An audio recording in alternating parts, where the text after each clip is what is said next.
Picture this. An empire's heir standing at the edge of the balcony, bathed in the soft gold of a late spring sun. His white linen tunic moves with the breeze as if it were a living thing. He does not look at the crowd gathered below, only at the sky, his lips parting as though to answer a voice no one else can hear. In that moment, Prince Aurelius seems less like a young man and more like a figure stepped down from the frescoes above the palace chapel. They say he began seeing angels when he was 7, not in dreams but in the corners of rooms, in shafts of light between curtains, in the mirror-polished steel of his father's sword. At first the court thought it charming, a gifted child with a poet's imagination, repeating lines from scripture he could not possibly have read. Mothers brought their infants for him to touch. Soldiers kissed the hem of his robe. Servants whispered that the prince was blessed, maybe even chosen. If you've made it this far, you know how quickly chosen can turn to cursed. That's why stories like this matter, because for every gilded crown in history, there are shadows it cannot hide. If you want to uncover the ones they tried to bury, the stories too dangerous for the official chronicles, subscribe now. You'll see exactly how beauty becomes a warning. By 13, Aurelius's visions had grown stranger. He began to speak of things no priest had taught him. Rivers of glass, faces without mouths, a city in the clouds where the dead walked barefoot.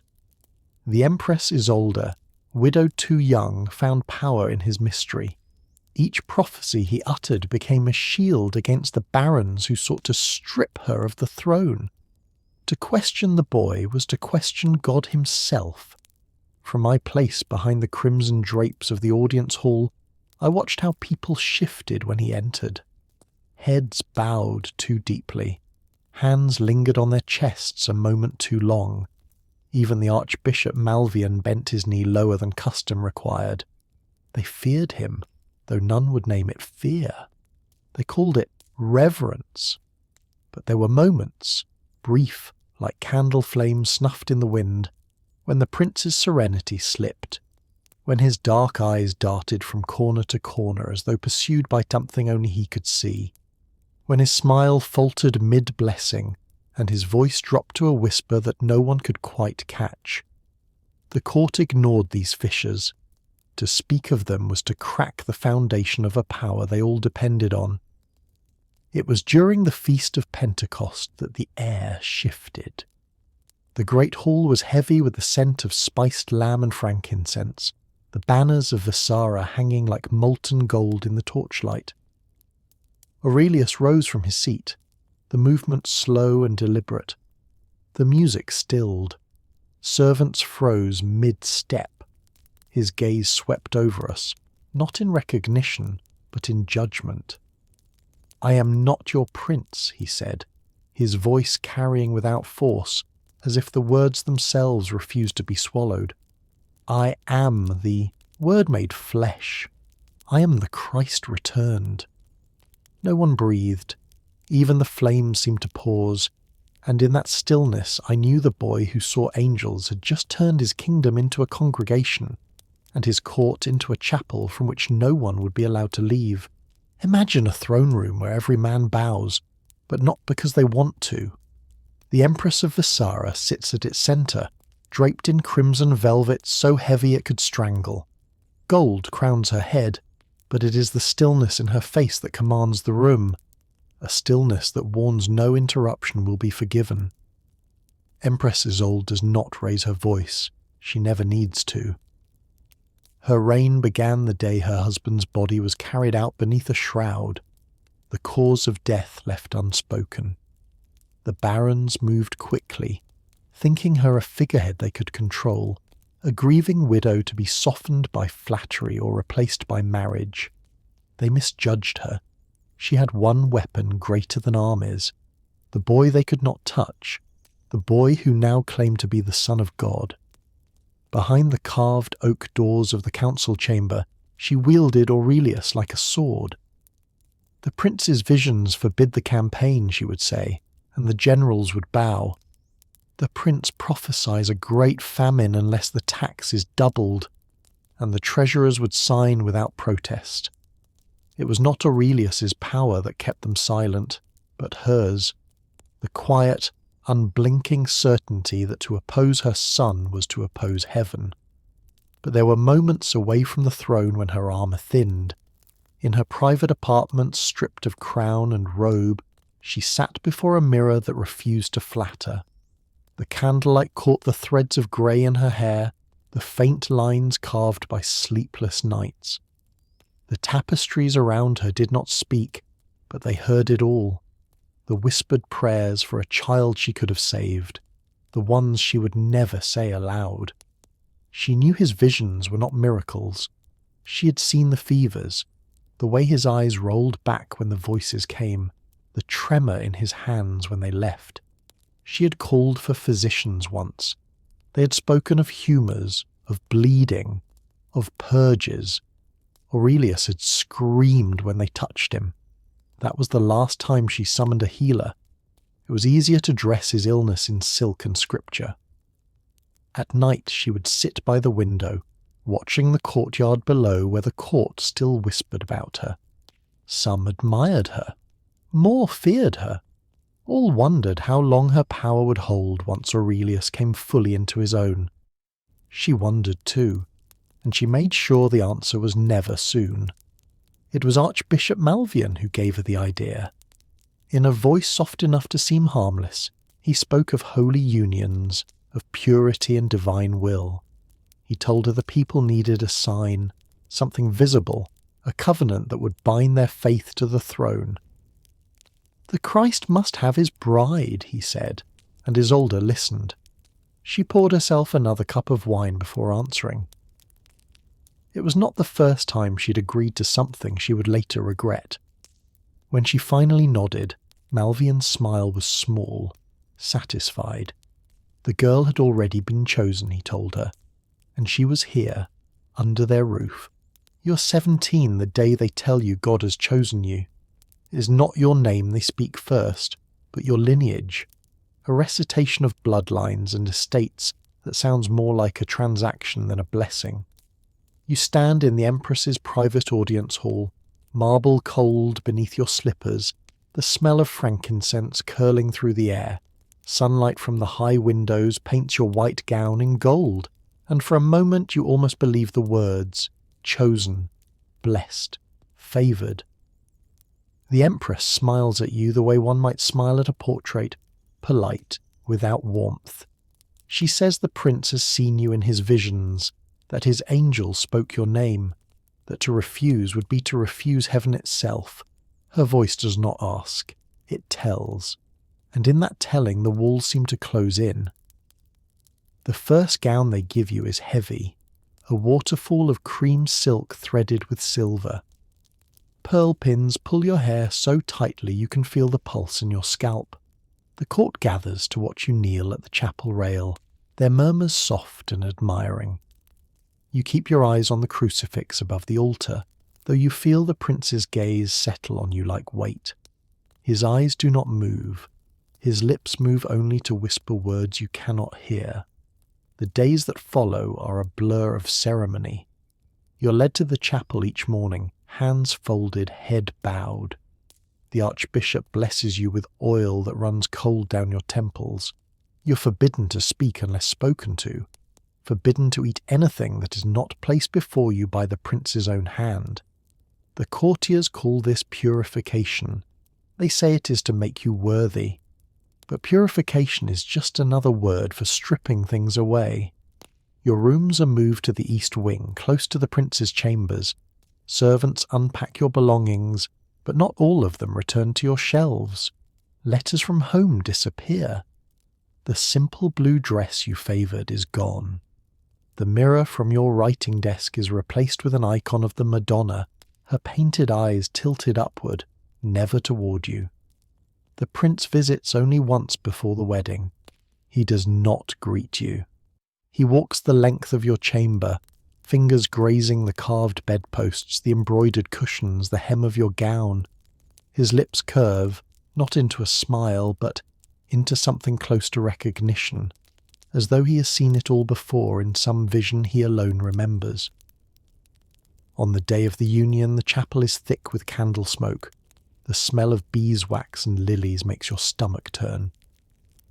The Empress watches from her throne-like chair at the back, her expression unreadable. The vows are not vows at all, but scripture recited over you. Your name is spoken only once, at the moment the prince's hand closes around yours. When the rings are placed, they are not gold, but braided threads of crimson and white silk. Malvian calls them the binding cords of covenant. You feel the knot tighten, though no one pulls the ends. The feast after the ceremony is a strange theatre. Courtiers toast your purity, your beauty, your role in the divine plan. You smile when they look at you, because not smiling would be dangerous. You drink the wine they offer and feel it bloom hot in your veins. Somewhere in the haze you remember the door to your new chambers closing behind you. Now you sit alone in a room lit by 24 candles, their flames trembling in the draught from the high windows. The air is thick with incense, the kind that clings to your hair and clothes for days. The silk cords from the ceremony are still knotted around your wrist. Beyond the door, footsteps approach, slow, deliberate, unhurried. They stop just outside, and you know the first night of the Holy Union has begun. At first, it is only the gardens. Aurelius begins holding court among the rose trellises, speaking to whoever will gather. Servants, guards, noblewomen, all are made to sit cross-legged in the grass as he stands barefoot on the marble path. His voice carries over the hum of bees and the rustle of leaves, quoting verses no one has heard before, claiming they were given to him in the night by angels who pressed their lips to his ear. He lays hands on the sick. A boy with a twisted ankle is made to stand and walk, and when he does, the onlookers gasp. A kitchen maid is told her cough will vanish if she kisses the hem of his tunic. She does. Whether the cough returns, no one says. Ceres is always there, silent at his side, her pale gown catching the sun, the crimson and white cords still wrapped around her wrist. He calls her the keeper of the covenant, the vessel through which grace must pass. Each morning she is led to the gardens behind him, and each morning some new ritual unfolds. She is made to wash his feet in water scented with myrrh. She is made to stand before the crowd while he prays over her in a language no one understands. When she sways on her feet, a servant rushes forward with a chair, but Aurelius raises his hand and calls it a test of endurance. Archbishop Malvian hovers near, his crimson robes bright against the greenery. He nods at each proclamation, affirming that these acts are not excess but devotion. When a courtier hesitates to kneel, Malvian's voice cuts through the murmurs. Will you blaspheme in the presence of the Christ? The offender sinks to the ground at once. Over weeks, the line between reverence and obedience blurs until there is no difference at all. Aurelius begins to summon individuals by name, demanding they confess sins in front of the assembly. He orders a merchant to pour out his purse into the fountain to cleanse the gold of greed. He commands a captain to kiss the ground where he stands. The garden becomes a stage where humiliation wears the mask of redemption. Ceres is drawn deeper into the theatre. On the 10th morning, Aurelius declares that her voice is to be kept pure and that she may speak only in prayer and only to him. He fasts her for 3 days, saying her hunger will make her visions sharper. When she stumbles walking to her seat beside him, he takes it as proof the spirit has entered her. The crowd murmurs its approval. Then comes the day of the feast for St. Theon. The entire court is present, the garden heavy with the perfume of lilies. Aurelius ascends the steps of the marble dais, Ceres a pace behind. He calls for silence. The Empress watches from her carved chair, her face unreadable. Without warning, Aurelius takes a silver chalice from the altar, tilts it, and lets the wine spill onto the stones at Ceres's feet. He kneels before her and presses his lips to the crimson stain as though it were holy relic. The crowd gasps, some look away, others cross themselves. Even Malvian's smile tightens, and for the first time the whispers do not sound like worship, they sound like fear. The air in the city turns brittle with hunger. Grain ships arrive half empty, their sails hanging like torn cloth. In the markets, women stand in lines that do not move, clutching coins that will buy only half a loaf. Yet within the palace walls, Aurelius still walks the gardens as if the empire were in full bloom. The rituals do not slow. Each morning the keeper of the covenant is led out to her place beside him. Ceres moves like a shadow now, her skin almost translucent beneath the sun, her steps small and deliberate. The cords at her wrist have frayed, but they are never removed. Her lips are pale from fasting, yet every bowed head in the audience calls it holiness. Archbishop Malvian announces that the suffering of the people is a test from heaven, and that the prince's union must be kept pure if the empire is to survive. No one dares to contradict him. The empress watches from her high seat, expression fixed, hands folded. The famine gnaws at the edges of her reign, but to act against Aurelius would be to unmake the very shield that holds her throne. Behind the scenes, life contracts to the narrow corridors where servants pass without being noticed. It is here that Alina moves, quiet, quick, carrying trays she knows Ceres will barely touch. She lingers just long enough to pour water into the girl's cup, to adjust the cushions so her back does not ache, to press a crust of bread into her hand when no one is looking. Ceres accepts these offerings without words. She no longer tries to speak. Her eyes hold the kind of stillness that is not peace but surrender.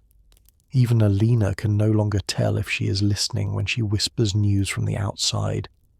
That the rivers are low, that soldiers have been stationed in the granaries, that mothers have begun trading wedding rings for sacks of barley. The court pretends not to see her decline. At banquets, Aurelius seats her beside him, announcing her presence as a blessing.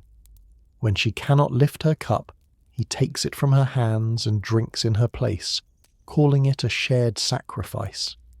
Laughter follows, though it is thin and uncertain. It is Alina who hears the plan first.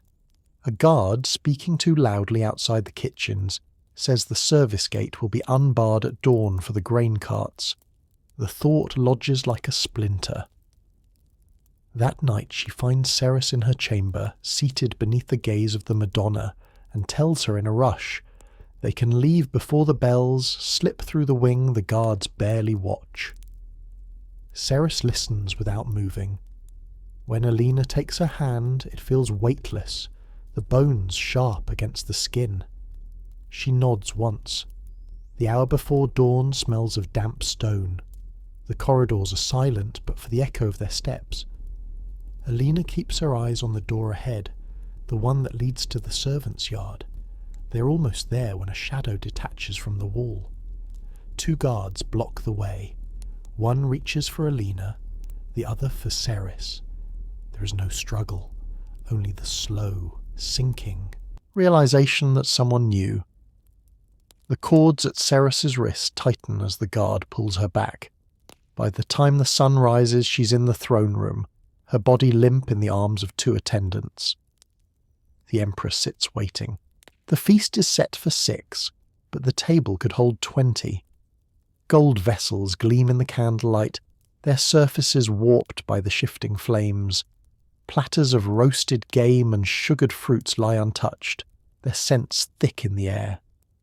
Beneath it all lingers the sweeter, cloying weight of incense, spilling from braziers at each corner of the room. Aurelius sits at the head, robed in white so bright it catches every flicker of light. His hair falls loose about his shoulders, and there is a strange calm in his eyes. Not the serenity of a man at peace, but the stillness of one already half departed.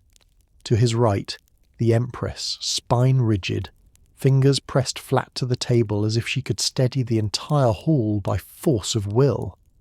To his left, Ceres is propped upright in her chair, though her head tilts as if sleep might take her at any moment. Her skin has the fragile translucence of parchment. The cords at her wrist remain, though they hang loose now, trailing over the edge of the table. She does not reach for the goblet before her. Archbishop Malvian hovers just behind her, one hand raised in blessing. His voice rolls low and deliberate, the syllables drawn out like a dirge. He speaks not of union or purity, but of journeys and homecomings, of the spirit leaving the body to dwell in the eternal. To anyone listening closely, it sounds less like a wedding blessing and more like a preparation for burial. Aurelius speaks between these murmured invocations. He calls this gathering the supper of fulfillment, the final meal before his ascension. He tells them the angels have confirmed the hour, that when the moon reaches its height, he will rise to his true throne, the one not built by human hands. The Empress's gaze flicks to him, sharp and searching. "And what of the kingdom left behind?" she asks, her voice level. He smiles as if at a child's question. "It will follow." The courses change, though no one eats. The heat from the braziers grows oppressive, mixing with the sweetness of the wine until the air feels thick enough to drink. Ceres's head tips forward. Malvian steadies her with a hand to her shoulder. Aurelius watches, eyes narrowed in what could be concern or calculation. Then he rises. The movement is sudden enough that the candle flames sway. He walks the length of the table, each step measured until he stands behind Ceres. His hands rest on her shoulders, fingers splayed as if to claim them. "She is the gateway," he says. "Through her, the covenant will be sealed. Through her, the kingdom will be reborn in blood." The words hang in the air, heavy and unchallenged. Even Malvian says nothing. When the feast ends, the dishes remain where they were set, the food cooling in silence. The guests depart without meeting one another's eyes. That night, in the deep hours when the corridors are empty, a sound rises from the bridal chambers. A woman's scream, sharp, then smothered, followed by another, and another until the echoes fade into the stone.